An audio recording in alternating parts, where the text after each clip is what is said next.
One. Till now we have learnt about the different kind of number representation, addition and subtraction of signed numbers. Today in this session let's discuss about memory locations and addresses. First let's know what is memory. The memory consists of many millions of storage cells which can store a bit of information. So already we have discussed what is a bit. A 0 or 1 is a single bit of information which is really a small amount of information. So the memory is organized so that the group of n bits can be stored in a single basic operation. So this group of n bit is called word and n is called word length. If the word length of a computer is 32-bit, then a single word can store a 32-bit 2's complement number or 4 ASCII character. So here you can see the address space we say. So address space is nothing but the total number of addressing we can say based on the representation 2 power k. So this 2 power k will get you the address space. So here generally the addresses can be having the numbers between 0 to 2 power k minus 1. 0 to 2 power k minus 1 for some suitable values of k, where the 2 power k address constitutes the address space. The address space is nothing but the total number of addressing we can have. For example, you can see here, if you are taking a 24-bit address, if you are taking a 24 address, it can generate 2 power 24, which means that k is equal to 24 here. For 2 power 24, you can have how many locations? Here it is said 16 mega. You can have 16 mega locations. So based on k, we can have the address space which says about the total number of addressing we can have. For example, if you are taking a 32-bit addressing, then we can say that we can generate 4 giga of address space, nothing but 4 giga of locations. So generally, so this is the memory words we are having. So here the addressing we need to say. So you can say that, you can see here, so the n bit what we have taken, this is to say about the word length, and you can successively store your information like first word, second word till last word. But the thing comes here, how to allocate the addressing, right? So maybe you can use a 16-bit addressing, 16-bit processor, or you can use a 32-bit processor. For example, when you are saying 0 to 16, so this 0 to 16, I'll say they are consisting of 2 bytes. One is 0 to 7 and the other one is 8 to 15. So byte is nothing but 8 bit of information, right? So byte is nothing but a 8 bit of information. When I'm saying 0 to 16, it means that it consisting of 2 bytes. First byte, second byte. So the addressing is, when you are using a 16-bit processor, it means that in a single address you can store 16 bit of information, nothing but first byte and second byte. So this first byte is stored in 0th location and second byte is stored in first location. So in the two successive location you can store your 16 bit of information, nothing but 2 byte of information. If you have the next byte to be stored, then that information should be stored in the address 0 is done, 1 is done, next is 2 and 3. Right, again 1 byte, 2 byte. 16 bit, now this is 16 bit, this is 16 bit, but this 16 bit is stored as a byte, 1 byte, 2 byte. So first byte is stored in 0th location, next byte is stored in first location, next byte is second, next is third. Again, if you have the information to be stored, it will be stored in the next successive location 4, 5. Again it will be 6, 7. So when you are using a 16-bit processing, then the informations are stored like the first byte will be stored in 0th location, next byte will be in first location, next 2, 3, 4, 5, 6, 7, 8, 9. So it will be keep on going. Therefore, the addressing you can say here is 0, 2, 4, 6, 8, 10, 12. provided if you are using 16 bit, nothing but n is equal to 16. If you are using a 16 bit processing, then the successive addressing locations will be 0, 2, 4, 6, 8, because in each location you can store a 16 bit of information, right? If it is 32 bit, nothing but how many bytes we are having? 4 bytes we are having. First byte, second byte, third byte and fourth byte. So 4 bytes. So each byte is equal to 8. Therefore totally we are having 32 bit of information. Now we are just trying to store the 32 bit of information. The first byte will be stored in the location 0. Second byte will be stored in the location 1. Next byte will be stored in the location 2. And next byte will be stored in the location 3. Therefore 32 bit is done. Right, then how about the next set of information we have to store? Nothing but next word we have to store. The next word will be stored in the locations 0, 1, 2, 3 is over. The next locations will be 4, 5, 6, 7. Right, so if you are using a 32 bit of information to be stored, then it will be like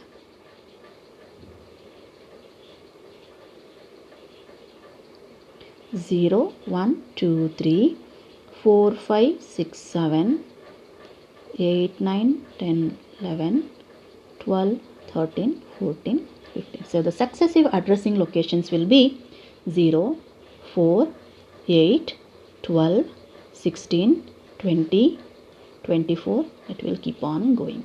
So based on the n, if n is equal to 32, the successive addressing locations will be 0, 4, 8, 12, 16, 20, 24.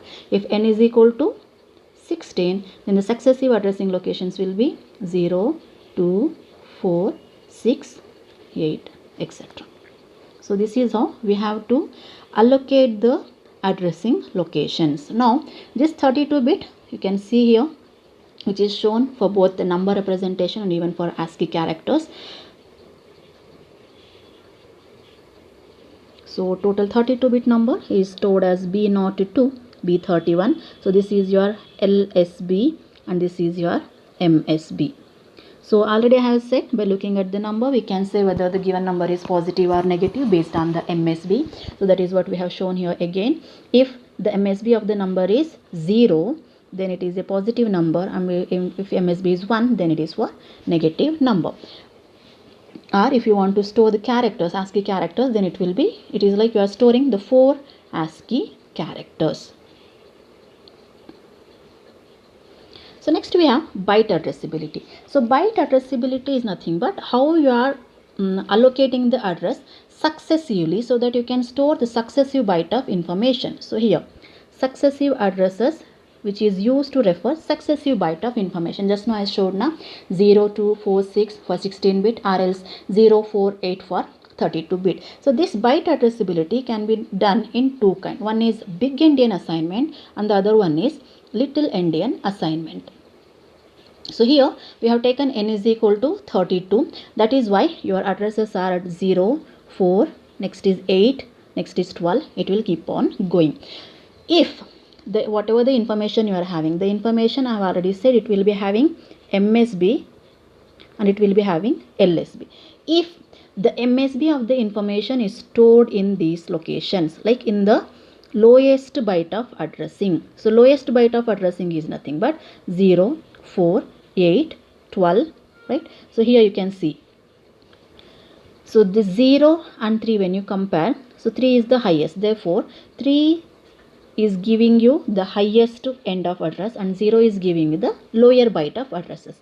Similarly 4 is giving you the lower byte and 7 is giving you the highest byte. Next you have 8, 9, 10, 11. So 8 is the smallest, 11 is the highest. Therefore if you are storing the information in the lower byte of addressing, in the lower byte of addressing you are storing your MSB, then we call it as big endian.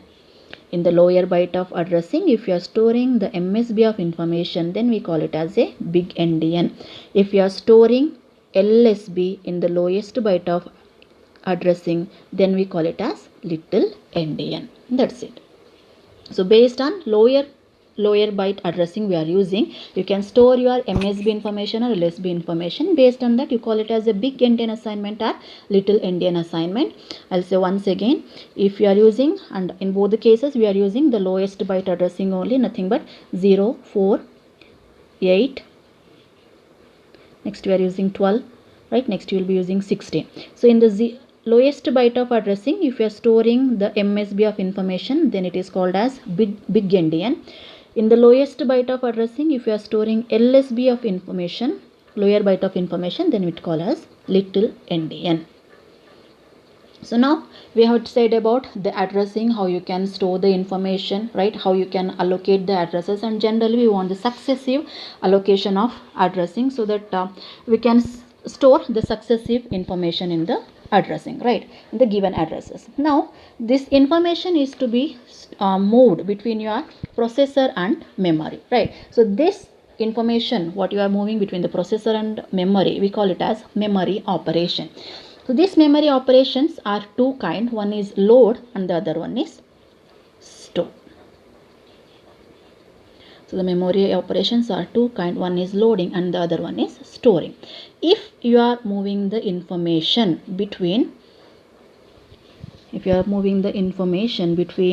memory to processor, then it is called as load. Movement of information between memory to processor is called as load, and from processor to memory it is called as store. Loading and storing. So the memory information transfer has to be done between the processor and memory. If we are moving the data or moving the information from memory to processor, we call it as load, and if we are moving the information from processor to memory, we call it as store. So whenever you are making a load operation, the processor will first send the address of the desired location of the memory, right? The processor sends the address of the desired location to the memory and requests that its contents has to be read. So the memory will read the data stored in that location and sends that to processor.